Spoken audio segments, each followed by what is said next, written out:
Hello friends and my dear students, स्वागत है आप सबका न्यूज की पाठशाला में। तो आज के सेशन में हम लोग कवर करने वाले हैं डेली करंट अफेयर्स। तारीख है 2 दिसंबर 2024। तो 2 दिसंबर 2024 के करंट अफेयर्स को हम लोग कवर करने वाले हैं।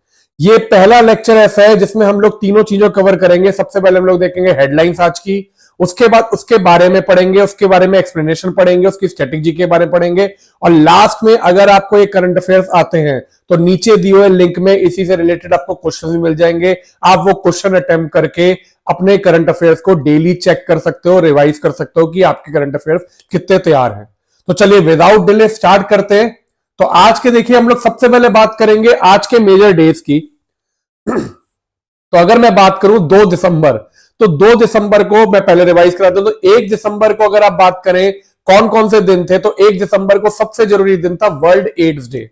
वर्ल्ड एड्स डे था 1 दिसंबर को, आप देख सकते हैं वर्ल्ड एड्स डे था। इसके अलावा बीएसएफ रेजिंग डे था और नागालैंड स्टेटहुड डे था 1 दिसंबर को। अब मैं बात करता हूं 2 दिसंबर की। तो 2 दिसंबर को पहला दिन जो है वो है world computer literacy day, international day of abolition of slavery, और तीसरा है national pollution control day.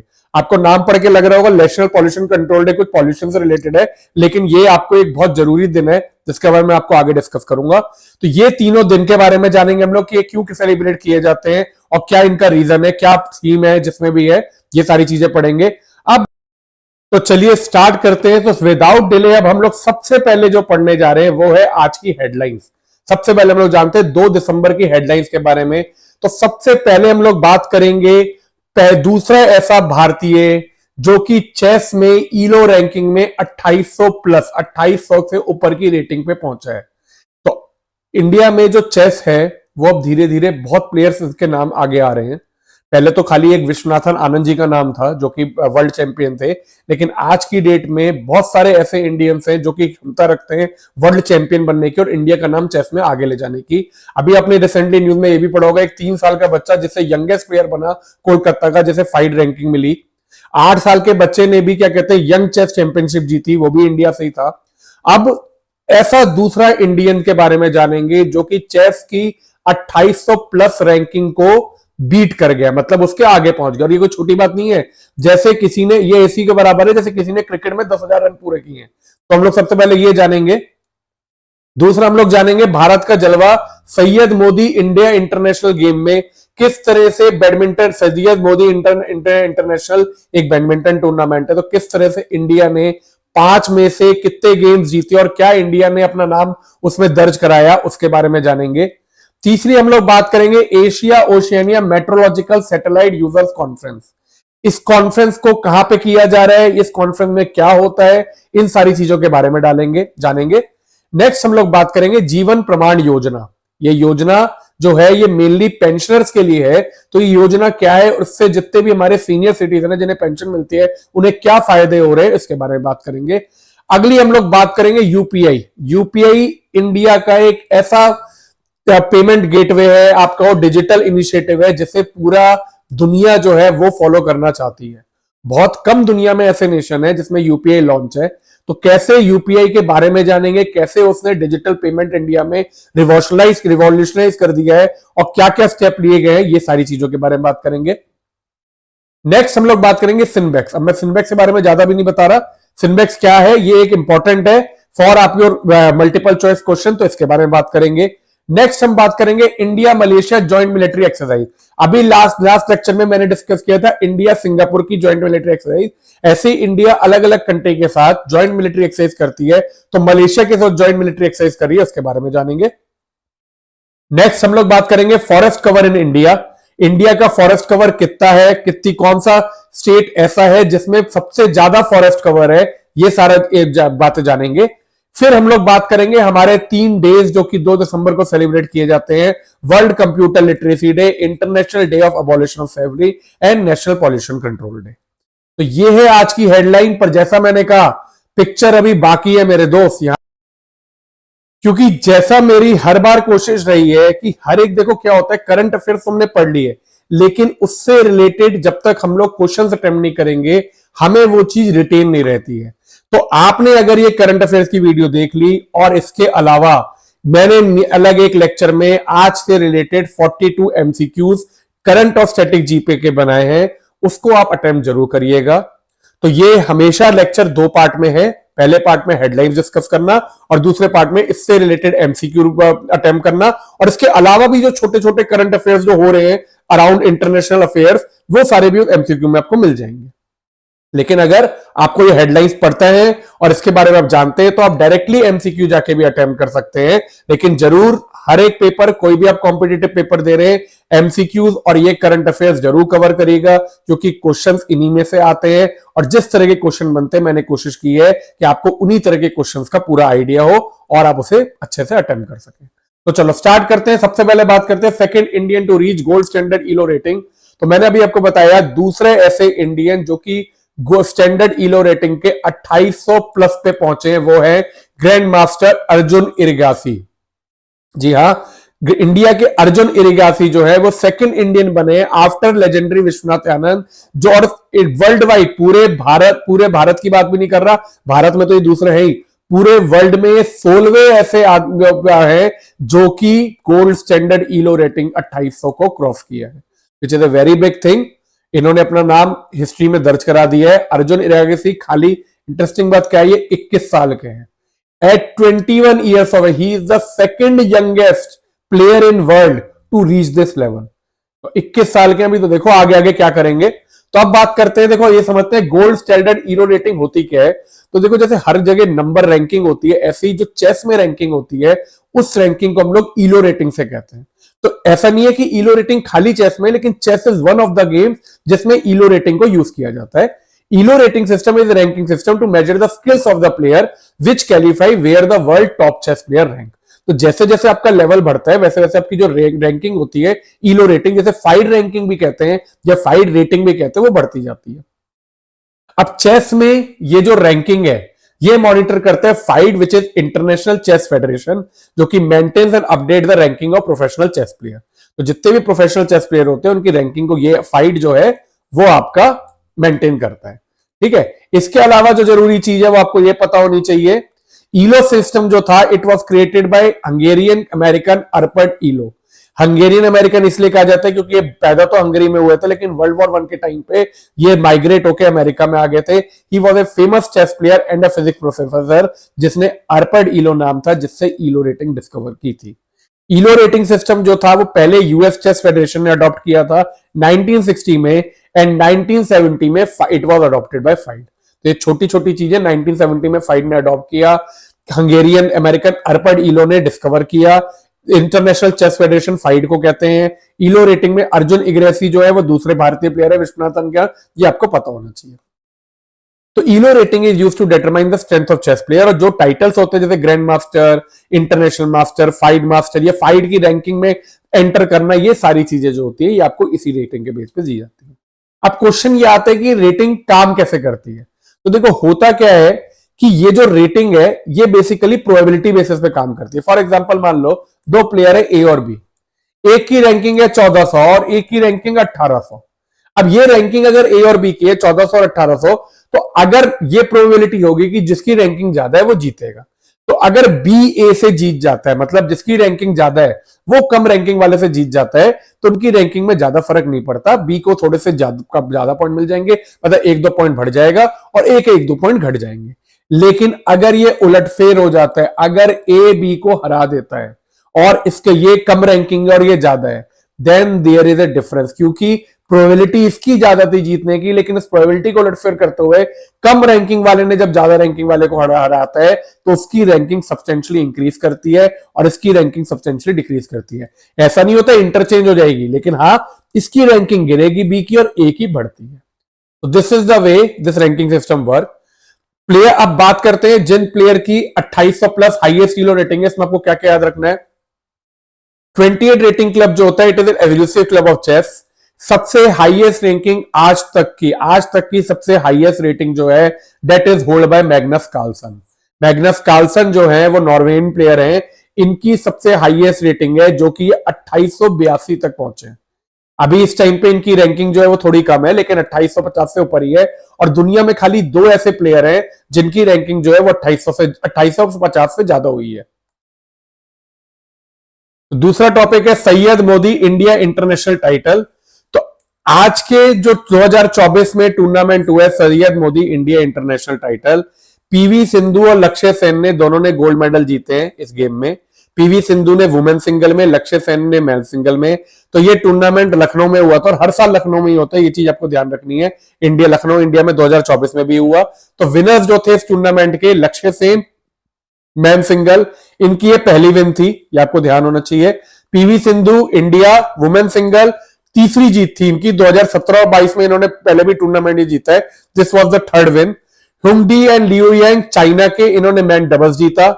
Teresa Jolly and Gayatri Pullela India के वुमेन डबल जीता, इनकी भी ये पहली विन थी। तो आप देख सकते हैं इंडिया ने टोटल 5 में से 3 गेम्स जो है वो अपने नाम पे किए हैं, मैन सिंगल, वुमेन सिंगल और India women double.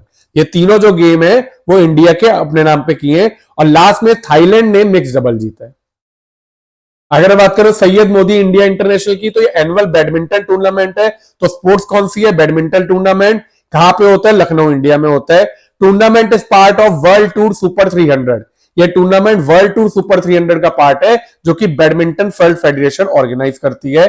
Tournament was named in memory of Syed Modi, जो कि कॉमनवेल्थ चैंपियन थे, उसकी मेमोरी में ये टूर्नामेंट 2009 से इंटरनेशनल इवेंट की तरह स्टार्ट किया गया।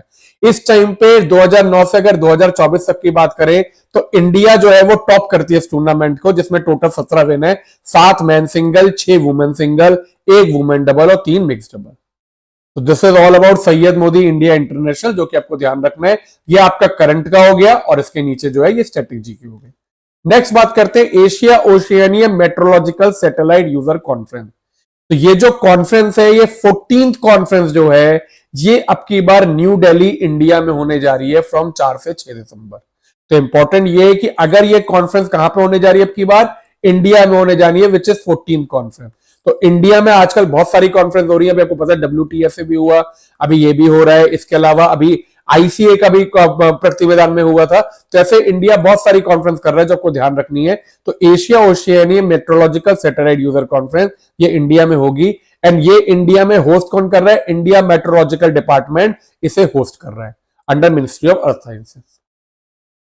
अब अगर मैं बात करूं अबाउट एशिया ओशियानिया मेट्रोलॉजिकल, तो देखो ये जो है Asia Oceania meteorological satellite user conference, इसे AOMSUC के नाम से जाना जाता है, जो कि सबसे पहले चाइना में हुई थी इन 2010। तो इसकी शुरुआत चाइना में हुई थी। इसका बेसिकली काम क्या होता है इस कॉन्फ्रेंस का?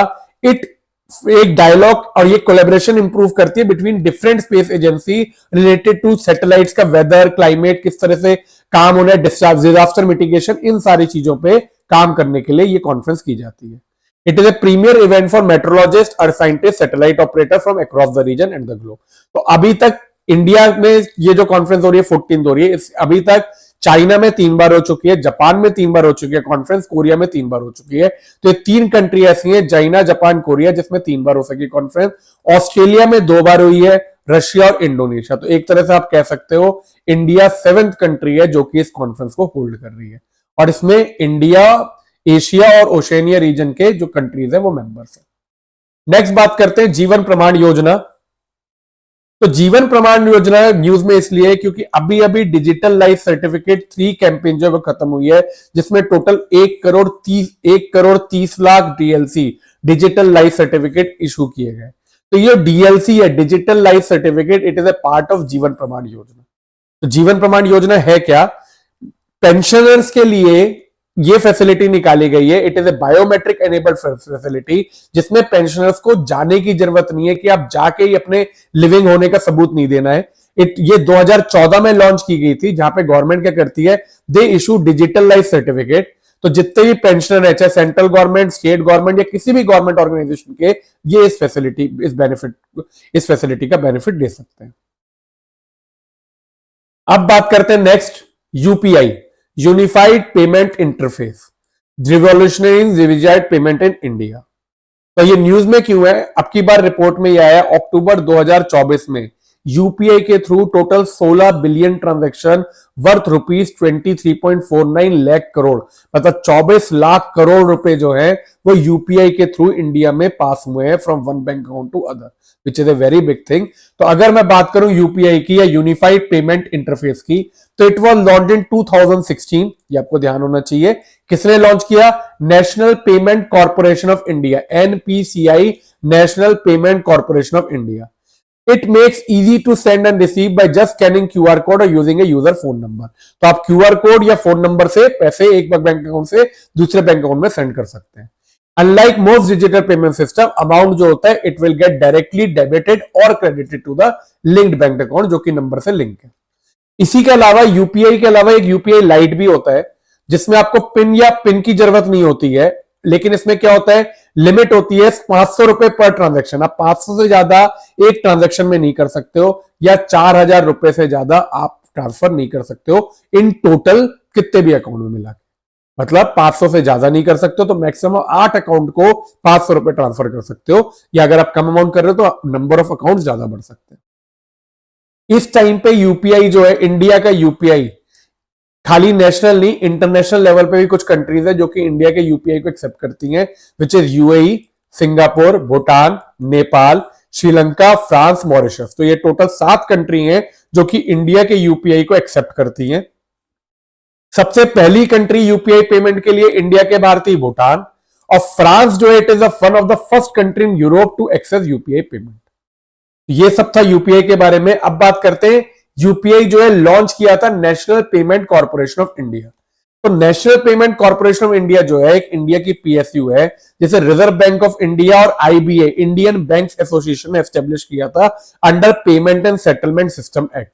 इस एक्ट के थ्रू ये जो है पीएसयू एनपीसीआई एस्टेब्लिश हुई थी इन दिसंबर 2008। 2014 में यूपीआई लॉन्च हुआ, 2008 में ये एस्टेब्लिश हुई थी। इसका हेडक्वार्टर जो है वो मुंबई महाराष्ट्र में है। एनपीसीआई के बोर्ड की बात करूं तो जो इनके नॉन एग्जीक्यूटिव चेयरमैन है वो है बिस्वावन मोहन मोहपात्रा।